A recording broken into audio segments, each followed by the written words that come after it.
The poor guy walked into the clown's house and never came back out. Let's find out what happened.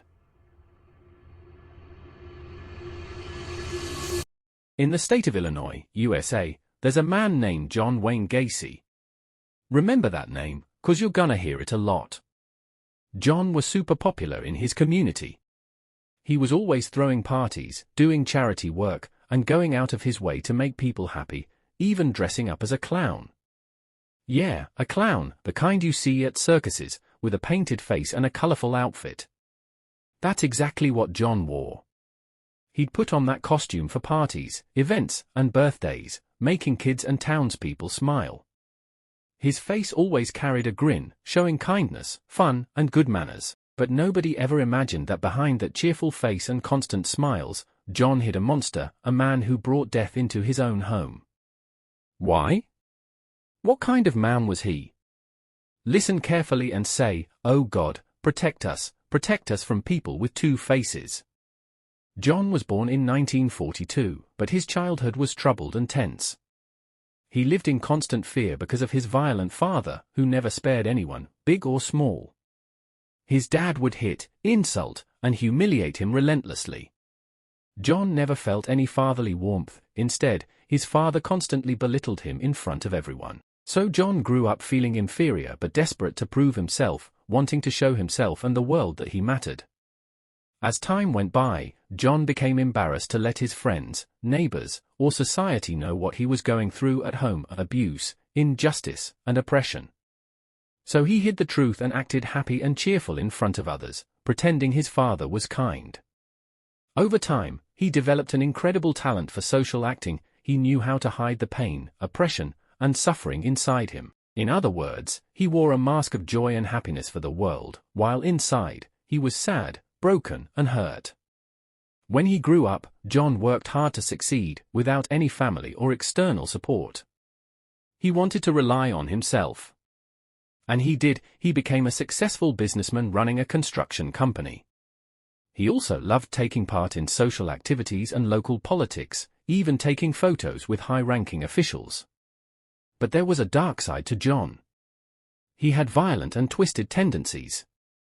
Most of his victims were young people he met on the street, struggling with tough life situations. He would lure them with promises of work, shelter, food, or drink, then take them to his house.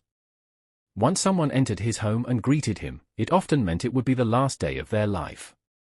One day, John lured a young, poor man who needed money, food, and a place to stay. He brought him into his house and offered him drinks. The young man, thirsty and hungry, drank them and passed out. When he woke up, he found himself tied up in a dark place, like a basement, strapped to a chair in the middle of what looked like a large storage room. There was no one else around. The guy tried to figure out where he was, and what this strange place could be. He noticed weird stuff all over the room: colorful ropes, painted circles, big and small balls, and bright stickers like the kind people use for parties and clown shows. The whole place felt strange, like some kind of playroom, or a circus. He didn't understand anything. While he was lost in confusion, someone walked in, someone with a very creepy look. A clown with a painted face, wearing a bright costume, a funny hat, and huge goofy shoes. It looked like comedy on the outside, but his face had something dark and violent behind it. The guy freaked out and started screaming and crying. "Who are you? What do you want?" The clown kept walking toward him, slowly, step by step, until he was standing right in front of him. Then he said in a cold voice, "My name is Pogo." The guy cried out, "What do you mean, Pogo? I'm not here to laugh or play. I don't want dancing or stupid tricks. Please, just let me go. Set me free. Get me out of here." The clown smiled, a terrifying smile, and said, "Really? Well, I'm gonna throw you a party you'll never forget." The guy still didn't understand what was going on. Was it a prank? Was the clown there to entertain him? What was he planning to do? And why was he tied up in the first place? Suddenly, the clown grabbed one of those colorful ropes and wrapped it around the guy's neck. The victim started screaming, "Please! What are you doing?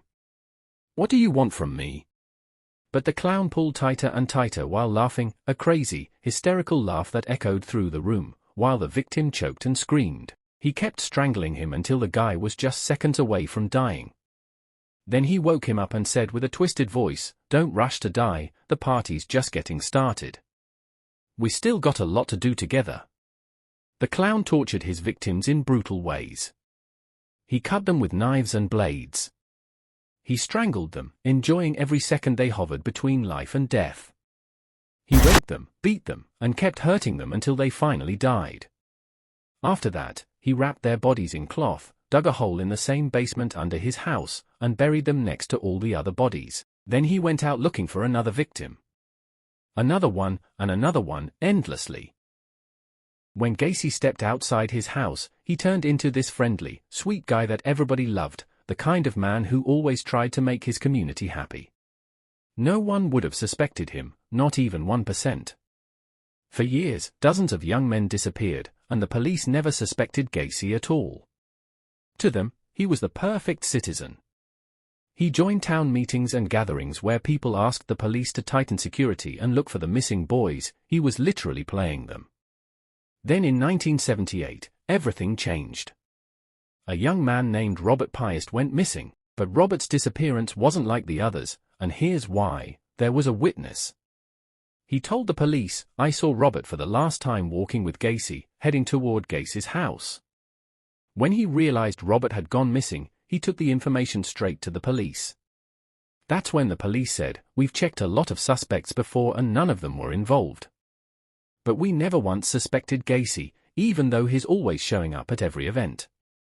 This time, they started watching him closely.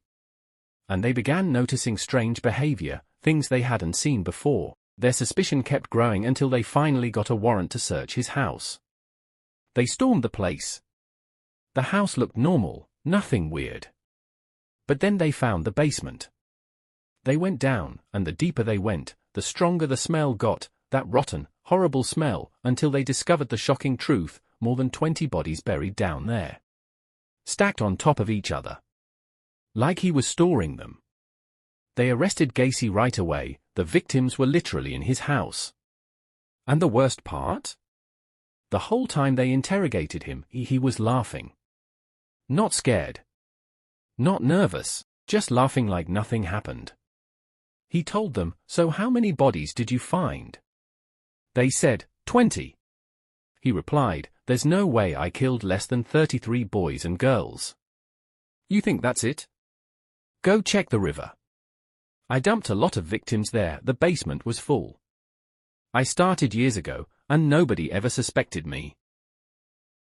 Gacy started telling his confessions with this calm, confident voice, like he was talking about a movie or a TV show, not real-life crimes he'd been committing for years. He said, with cold pride and a mocking tone, "From year X to year Y, nobody ever suspected me." He smiled as he revealed the details, enjoying the shocked reactions of the investigators, like what he was saying was just some dramatic story, not his own actions. During the trial, his defense team tried to argue that he was mentally unstable, disturbed, unaware of his actions, hoping it might reduce his sentence. But the truth was bigger than any argument. The jury didn't buy it, the court didn't buy it, and no one in the courtroom did either. He wasn't just a disturbed man, he was a monster. He laughed with people during the day, and at night, he would lock the door behind him. He lured his victims into his house, and killed them without hesitation. His world was dark in a way no human world should be. In the end, the verdict came: death. After 14 years in prison, Gacy reached his final day in 1994. The sentence was carried out with a lethal injection, the method used in the state at the time. Even then, in his last moments, he showed no remorse. He laughed, shouted insults at the people around him, and then, in a steady, arrogant voice, said before closing his eyes, "We'll meet in hell. I'll be waiting for you there." That was the end of Gacy's life, but his story didn't end. It became a dark legend in America's memory, inspiring dozens of stories, movies, and TV shows about killer clowns. Almost every scary clown that appeared after him was inspired by that real-life figure who shook the world.